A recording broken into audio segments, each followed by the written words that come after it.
Welcome to the Powerful Vulnerability Podcast, where we believe in the transformative power of storytelling from the heart. I'm Dr. Ashley. And I'm Catherine Russler. We are so glad you're here. Many stories here are extraordinary. And some carry quiet wisdom. All teach us. Welcome back to the Powerful Vulnerability Podcast. Today with us, we have Charles Halley. Charles is a husband, father of two, and teacher.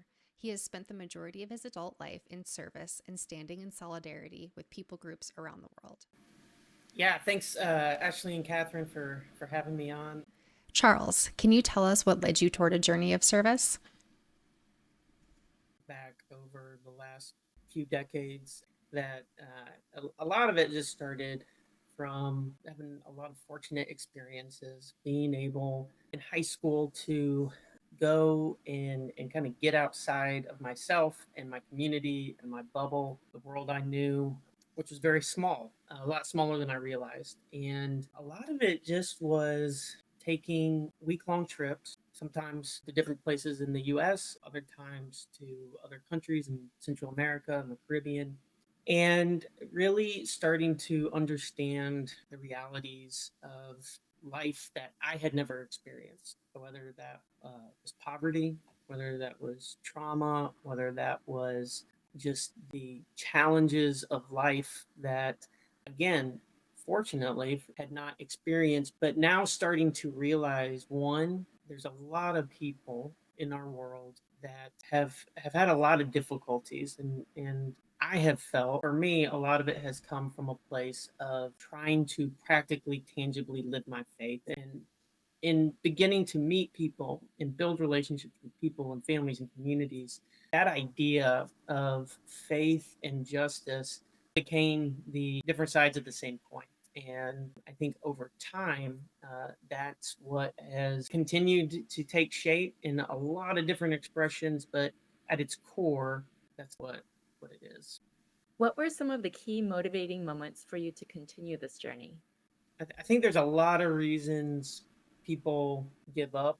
I think there's a lot of reasons why we quit going. And I don't know what makes some people quit and what makes some people grow a little bit more resilient or grow a little bit tougher or grow a little bit more committed. I think at the end of the day is super stubborn. And the idea of losing, so to speak, of letting the world or the things that I saw that really bothered me, I let them get the best of me, which is that just was something that never really sat well. And I think I was equally motivated by, as I looked around to the left and the right in my home community and people I knew. To be honest, I didn't see a lot of people taking initiative and being engaged and wanting to, as the cliche, the change that they want to see in the world. And for some reason, that just really fueled my fire of wanting to see, hey, that I or others, can we start to embody that sense of commitment to engagement with people that are hurting in a very broken world. And so I think certainly had my fair share of down days. And I think what you don't see in the social media clips or the sound bites or wherever you see people really tackling hard stuff and getting into the trenches, what you don't see is the burnout and the deep internal cost and sometimes external cost. And so I think I have had to learn along the way of balancing. How do you balance passion and how do you, with a understanding that it's a marathon and that to make it for the long haul, to stay in the game, so to speak, you have to have some balance, some equilibrium as you go. So I think it's just a deep place of conviction. For me, that's my faith tradition, but a lot of different places. And then ultimately, just my own idiosyncrasies, the things that keep me going. And then along the way, me learning, hey, how do I take care of myself so I can actually continue the work? 2004, I had probably was a year or so into my faith in a way that I hadn't before. Long story short, and Long story short, I had this opportunity to go to South Africa. Essentially, I was going to drop out of school for a semester. It was super unknown. And you got to think, and you got to remember, internet was not everywhere. Cell phones were not everywhere. Social media was not everywhere. And so the idea of doing something like that, of being that disconnected in such an unknown context, did not make sense to a lot of people, myself included, nor my parents, who for some reason did not there and block the plane from taking it. But it's hard to pinpoint, like the specific moment. I think something there, and when we're in the context of spiritual formation, I think just our personal development. A lot of times, it's just these small interactions. It's these small opportunities to learn. It's the small away from your preferences and to engage just with like a curiosity and a wonder about a new place and a new people and a new culture and a new language and a new music and food and art and government and just the way that people live. I was 22 years old. I was coming from where, we had life all figured out. And was with South Africans explaining their perspective on the war in Iraq and the perspective on wealth inequity between parts of the Western world and the rest of the global community, particularly the global South. And you start to realize how little, in a good way, because I think unless that smallness starts to land, we just kind of keep our armor on. We're not really risk that vulnerability of acknowledging that things I thought right about. I had parts of the vulnerability piece that were okay. Like I was willing to take risks, but I think up until that time, don't know how willing I was to change. And I think what started during those days of my kind of early was starting to be willing to change based on information that I was getting in front of me. I think another significant, so in family was part of overseeing a spiritual school in Southeast, and one of the partner organizations that we served alongside ran a school for Rohingya children. Rohingya are a people group from Myanmar that they themselves experienced ethnic cleansing and genocide. And most of the people from Myanmar had to relocate to Bangladesh, where they now live in one of the world's largest refugee camps. And some have been able to escape and travel to different parts of the region. And so we found ourselves working with this people group and just starting to understand what they had experienced, the trauma that was just not only had experienced, but had been. And fast forward to 2019, had an opportunity to go to Bangladesh and to experience what life was in the refugee camp for the Rohingya. That was a time where I was not in a position to provide much aid for some different NGOs that were involved there, but the Bangladeshi government was fully in control of running the facilities. It's not really but the camp, language barriers and so forth. And we saw firsthand that we were not really able to think about except just be there as a personal presence. And I remember one day just kind of down a very muddy this camp and coming across young guys playing soccer and starting to play soccer with them, and then finding myself in a bamboo hut having tea with them, and all the while not being able to communicate, but just spending these few hours with them. And I think that was really where I started to understand, not necessarily having language to it, understanding the role and just the critical importance of solidarity, of standing with people in a tangible, meaningful way, despite the numerous barriers and challenges, and how that can put value in the community. And that's something that doesn't really make sense to a lot of thinking. And I think certainly a lot of different Christians that without a spiritual transaction being involved in the process, there's not much that makes it seem relevant. And I think that's something I've deeply unlearned of what American Christianity had embedded in me and start to understand the realities, how God has made us, how by intersecting each other intentionally, we create these opportunities for the good to happen. Have there been times in your life that forced you to adjust your vision of what this journey looks like? 100%. I would say natural external factors of getting married and having kids is going to allow those changes to be introduced. I've seen people try to keep a lifestyle going despite a life season change. And I don't think that often works, or it doesn't work very well. Or maybe it works for you, but it's not going to work for the people around you. And so I think I've learned next month will be my wife and I's 16th anniversary. Oh, congratulations. Oh, thank you. I think even prior to that, just as your worldview changes and as you get new information and new insight, I think it necessitates personal evolution where you've done your best, but now you're different. And so things have to shift. And so as our oldest went through his early years and we started different diagnoses. When he was 2, he got diagnosed with autism. When he was 5, diagnosed with ADHD. Me working through my own mental health journey I was diagnosed with ADHD pretty early in life, but in the 90s, there was very little understanding for the holistic impact that could have on somebody. And then much later in life, approaching 30, diagnosed with OCD and just kind of going through that journey. I think those would be of examples that are going to be huge factors in what is to continue to engage with the world around you. So I think that certainly comes to mind.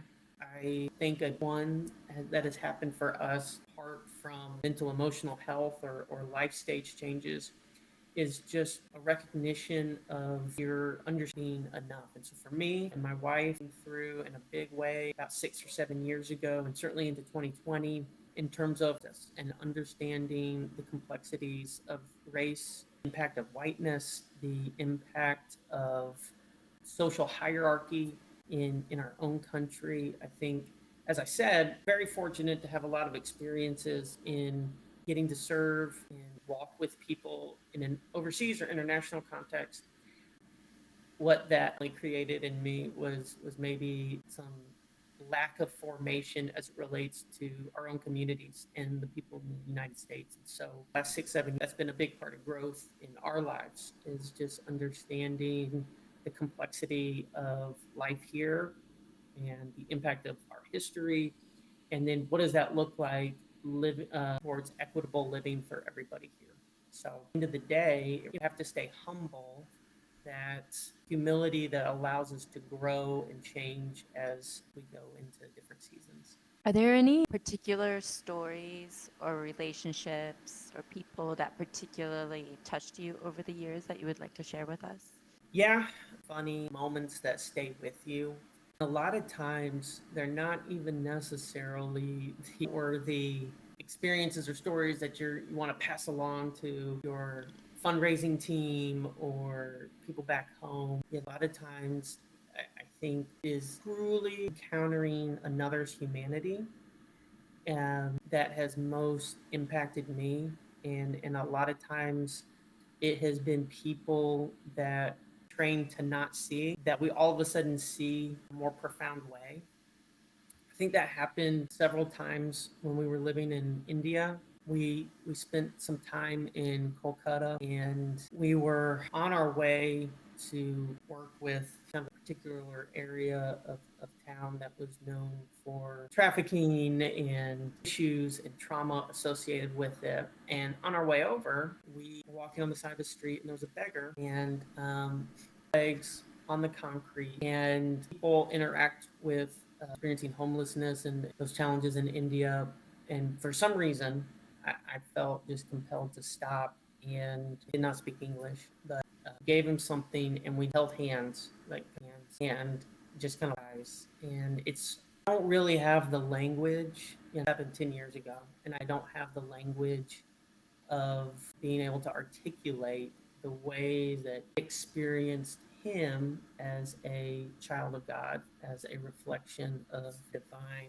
When someone's nature as reflecting the glory of God that then imprints on you, he does something that you can't explain. Think about this past summer when we had the opportunity, our family had the opportunity to travel to Cairo in Egypt and work with communities of Palestinian refugees that had been able to flee Gaza. And just no training, there's no experience that you can have that's going to prepare you to be in the presence and hearing the stories of the survivors of a genocide. And I think something on your phone, even if you see it over and over, it just doesn't prepare you to be there face to face and breathing the same air and hearing the stories and type of stuff that changes you, type of stuff that I feel deeply responsible to, in turn, share those stories of the humanity of the people in places like Gaza or places like India,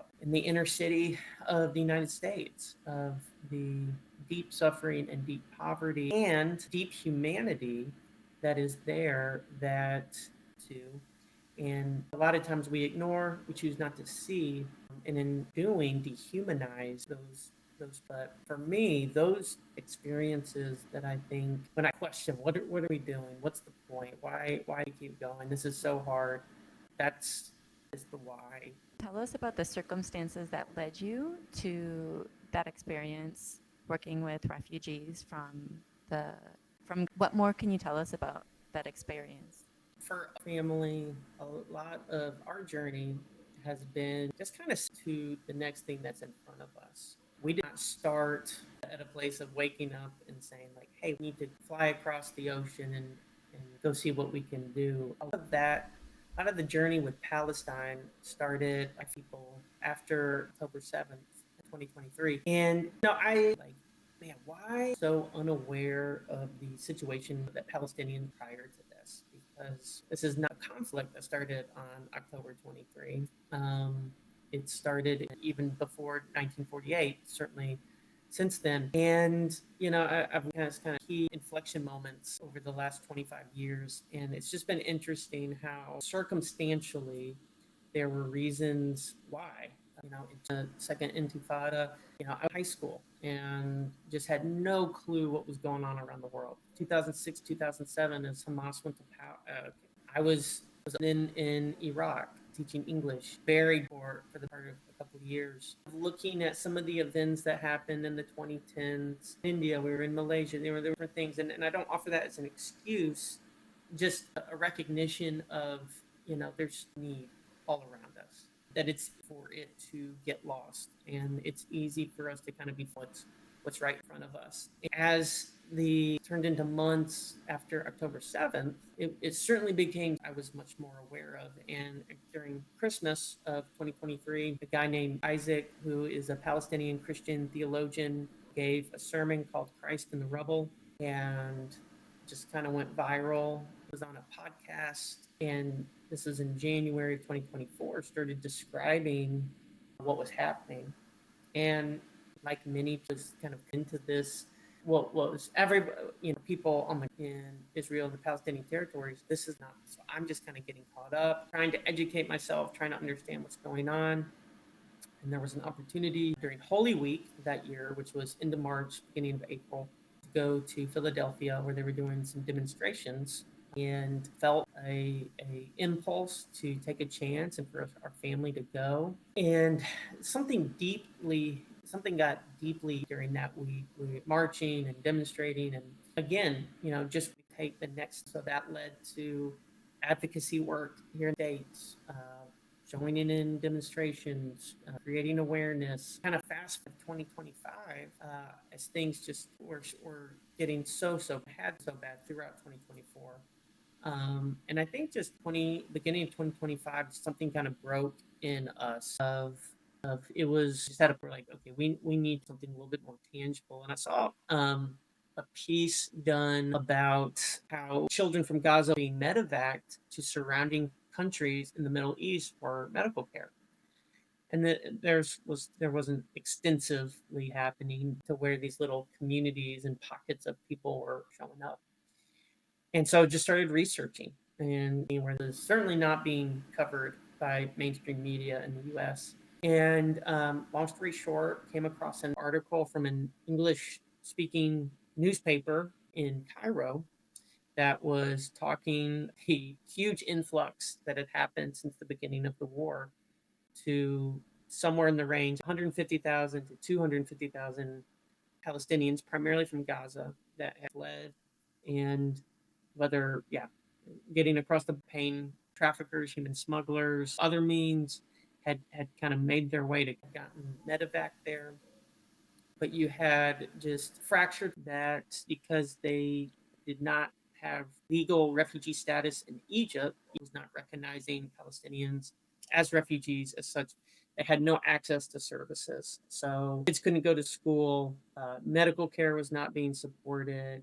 People could not get work visas, couldn't open a bank account, so on and on and go. And so now you have these situations where kids aren't in school, people are not being able to get the medical care they need, people can't work. Life was basically, and the article were a handful of kind of grassroots organizations that were, so we just started reaching out on social media, DMing these groups, started responding, trying to figuring out logistically how to best help. A few months later, found ourselves on a plane going to Cairo, and we worked with a couple different groups. Primarily, one was a Palestinian-led mutual aid organization, and then the other was a Christian church whose pastor had been involved in doing some work since the beginning of the genocide. And so, yeah, we were there for about 2.5 weeks, and a lot of was fundraise while we were in the States, and then use those resources to come and then essentially assist with the major needs being rent. The Gazans that are there are not living in tents. Egypt's not allowed kind of the traditional kind of think of a international refugee camp.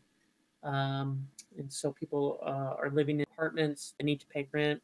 They need to buy groceries. A lot of people are in need of medical care. So those are kind of like the three basic needs, universal to the Palestinian community there, that we, with super generous support of a lot of people here in the States, that was what we to try to help out with. Is work with the Gazan refugee community something that is going to be part of your future? And if it is, how can those of us here in the States or in Mexico, like Catherine, how can we help? It's a great question. Yeah, the answer to continue to, as best we can, partner and support the people of Palestine. I think there's a couple of different ways that's happening. A big one is just continuing to create a sense of awareness with people about what's happening. A couple of weeks ago, ceasefire and a peace deal agreed, and that's already quickly fallen apart, as has the previous ceasefire agreements. And so the reality has not significantly changed for people on the ground in Gaza. And so I think continuing to keep that in front of people, and that can be as simple as just following the news, social media, reposting some of the stories about what's happening, something that anybody can do, reading books, listening to podcasts, which I'm happy to share some recommendations, and doing those community people to reach out to those in their kind of their relational networks and say, like, hey, this is something that's going on. Would you like to learn about this with me? I think are a couple of easy ways. There have been an increased need going into Gaza, and so certainly financially supporting those organizations. World Central Kitchen is one. For me personally, yes, I think what I'm doing now is figuring out how I can and our family can continue to be a part of that response. And I think a big one is really an intentional focus on the West Bank and Palestinian territories. While Gaza receives a lot of it, what is not receiving a lot of attention is the need for internet for protection from the community, Palestinians in the West Bank. What's happening right now, very broadly and kind of in a generalized way, essentially colonization by Israeli settlers. They're coming in and dispossessing Palestinians of their homes, of their farms. A lot of that is happening. That's happening through the government. Some of that It's happening through random acts of violence as settlers come in and then essentially just kick Palestinians out of their homes and take control. And so one thing that I am currently working on is how to mobilize people to go and to spend time in the West Bank in solidarity with the Palestinian community there. For years, a huge way that the Palestinians there can be protected is simply through the presence of a Western passport and a holder being there with them. And so there's a number of organizations that help facilitate 1 week, 2 week opportunities for people to go over to spend time just seeing what Palestinians experience daily. It truly is an apartheid state. And my hope is that we can prevent in the West Bank what is essentially happening in Gaza in terms of genocide, in terms of cleansing, in terms of annexation and colonization. I do think that time is of the essence, that in the next 6 to 12 months, without significant action by the international community, I do believe that Israel is going to move to annex West Bank. And so that's my hope, is to create awareness and let people know that there are opportunities to go, to stand in solidarity, and by being present, not only strengthen the communities there, but to help prevent the further displacement of the people. Do you have What? any specific organizations do you have Go ahead. any specific people if they're interested in going for a week or two at a time?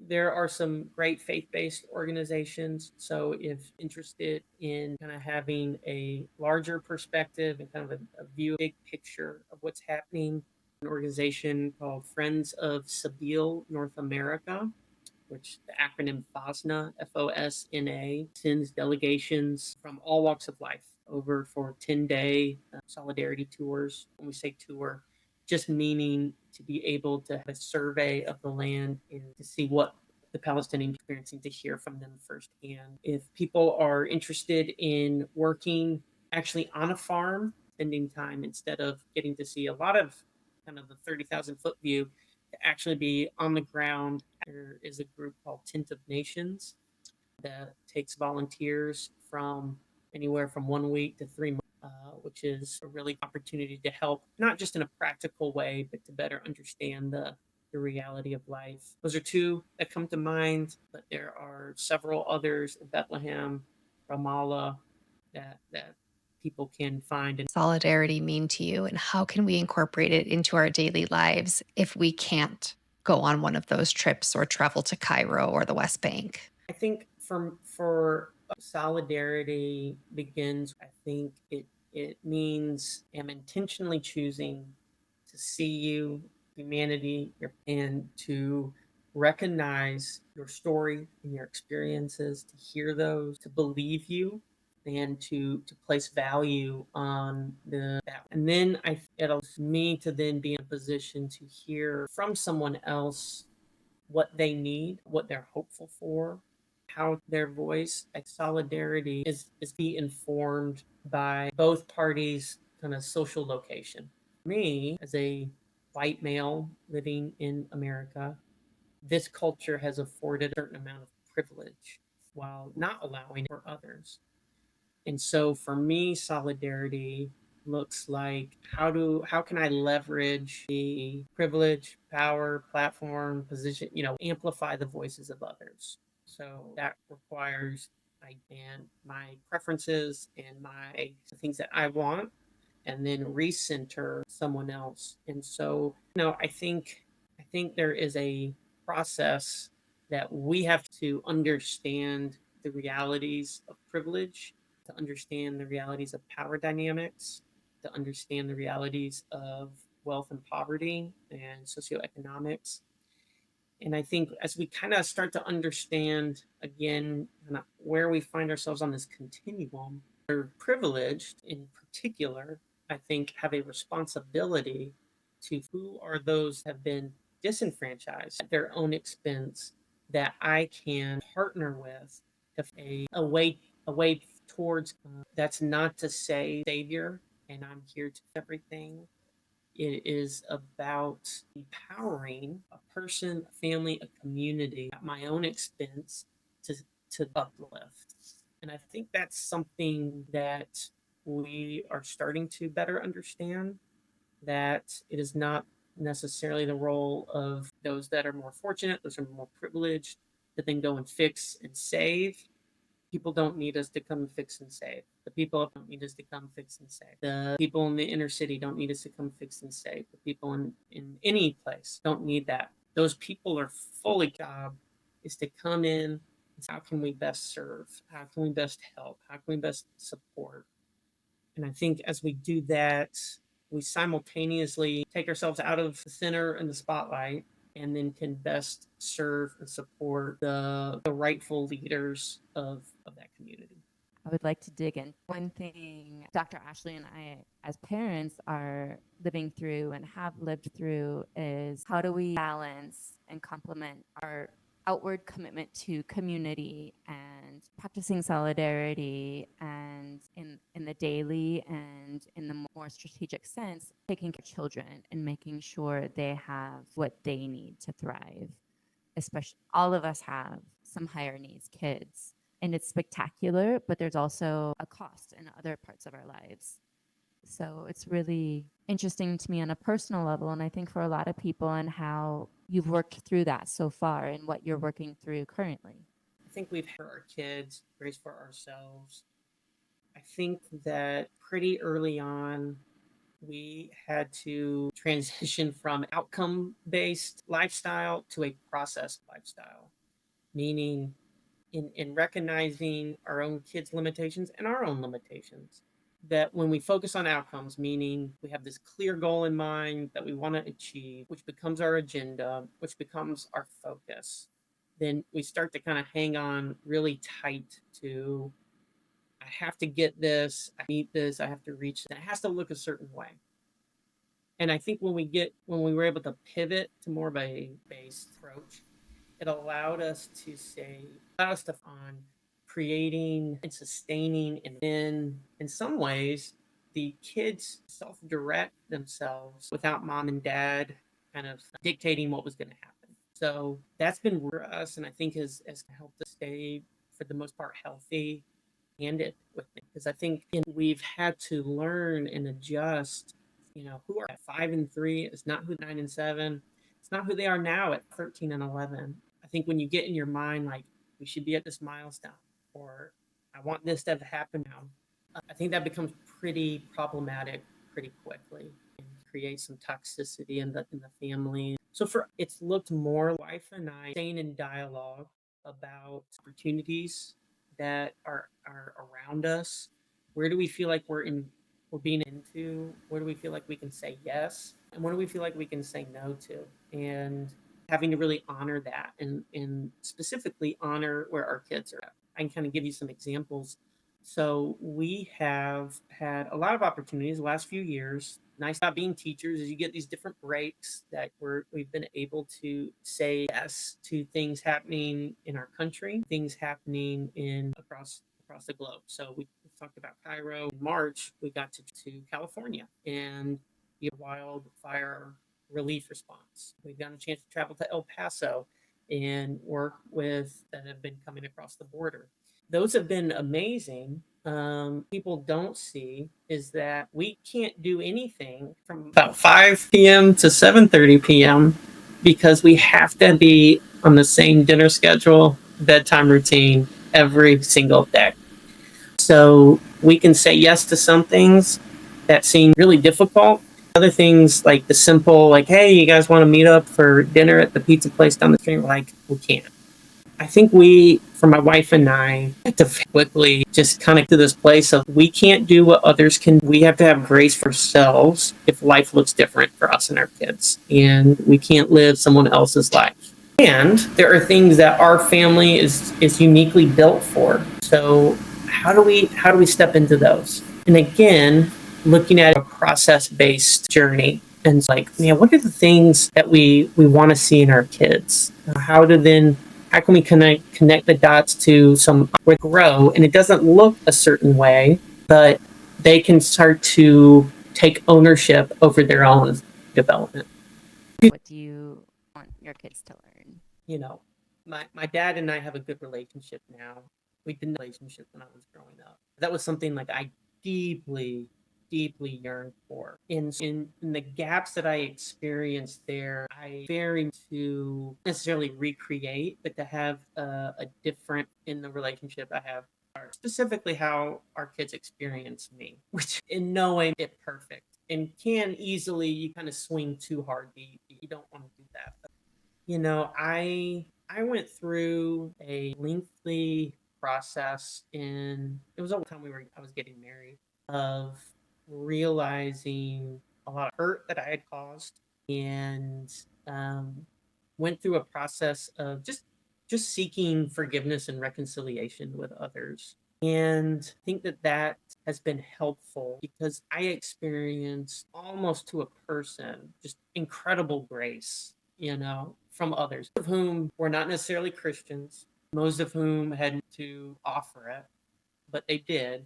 And that was hugely formational in me, in being able to then in turn hopefully extend that to others. And so I think it's been just recognizing places that I've really made bad mistakes. People have forgiven me. Places that I've been hurt and wanting someone to experience what I experienced, I think have been very shaping in what I wanted to offer as being a dad. And I think that's my hope, is that something positive that then that can then springboard them into life. I feel like the dad's role is part of that springboard of preparation. And yeah, that's kind of been something for me. It's what you're talking about that you want to bring to with your kids is grace. Yeah, I've known what it's like to not have for you. It's like to feel very orphaned in a lot of ways, and in that loneliness is difficult. And so I think choosing them, and I'm not doing this perfectly at all, but at least having that as a framework towards in the context of a relationship, I think has been, it's hard daily, but something I'm trying to work towards. That's awesome. Thank you. Yeah, there's so much wisdom in there. Charles, thank you again for joining us today and sharing your powerful vulnerability. Thank you so much. Thanks for having me, Catherine and Ashley. I appreciate, again, it was very expensive. I feel like most of the things I've learned along the way of mistakes I've made, and it was a lot of grateful to be a part of this. Thank you. Yeah, Thank you for sitting in powerful vulnerability with us today. I'm Dr. Ashley. And I'm Catherine. Make sure to like, follow, and subscribe to the podcast as your preferred app allows. See you on the next episode. Welcome to the Powerful Vulnerability Podcast, where we believe in the transformative power of storytelling from the heart. I'm Dr. Ashley. And I'm Catherine Russler. We are so glad you're here. Many stories here are extraordinary. And some carry quiet wisdom. All teach us.